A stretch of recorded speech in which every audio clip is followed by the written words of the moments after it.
Now, you said that this one seems to me to have a very strong sense of energy to it. What kind of energy do you feel in your paintings? Are they is it a passionate thing for you, or you feel that you're struggling with them, or do they just kind of arrange themselves quietly for you, or?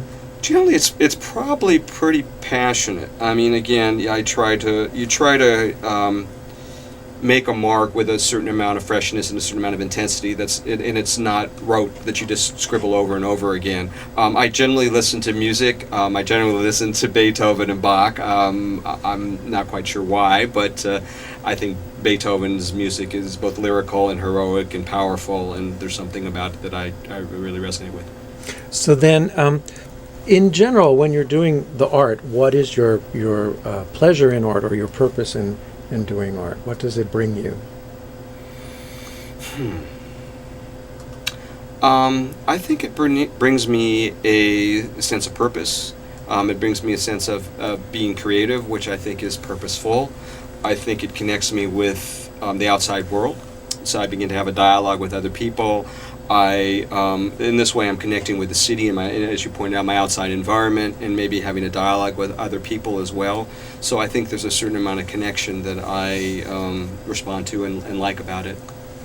And I guess also you're offering people the chance to reinterpret their environment. I mean, if you can look at this art and see the links to the billboards and the graffiti, it kind of lets you go out into the world with new eyes in a way too. I hope so. Yeah. I think for me, it makes the drive, at least the drive to work, a little more pleasurable, because there's a certain amount of aesthetics out there that really goes unseen. This one is interesting because it seems to be organized sort of into quadrants. Can you tell us a little bit about?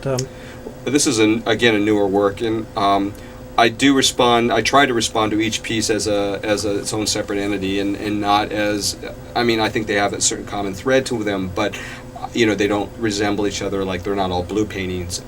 This one seemed to form in this sort of very linear geometric way, and I liked the textures that were evolving. I liked the text that were coming out, so I left it, and I decided that it was too static, so I broke it up with the orange sort of circles, like to get some movement across it. I call this one, I think, pedestrian Xing. Okay. So.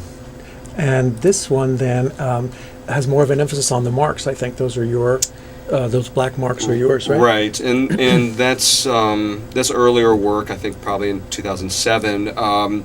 Putting on acrylic paints in a gesture way, and then letting it dry slightly and subtracting with a sponge. So you get sort of the elements that have dried and those have not. And they sometimes form really interesting shapes as well. Well, we're almost out of time. Let's take a look at just one more here. Tell us a little about this one. This seems a little more calm and sober. What was the mood of this one for you? Well, it was. I think the high point on this is there's a piece of a reference to the painter's tape on this. I think up there under the blue on the corner. I think I had a lot going on, and I wanted to sort of just reference the process. So it was a nod to the process, because I tape my edges with painter tape. Sometimes I'll mask off with painter's tape. So I sort of wanted to bring in, one of my tools. Okay. Well, here we have put up your website, I think, here. So if people want to look you up online, they can see more of your artwork. And I want to thank you again for being on the show with us. Thank you, Peter. We will be back in 2 weeks on April 13th. I'd like to thank everyone in the audience for watching. We hope to see you again in 2 weeks, and until then, have a good night.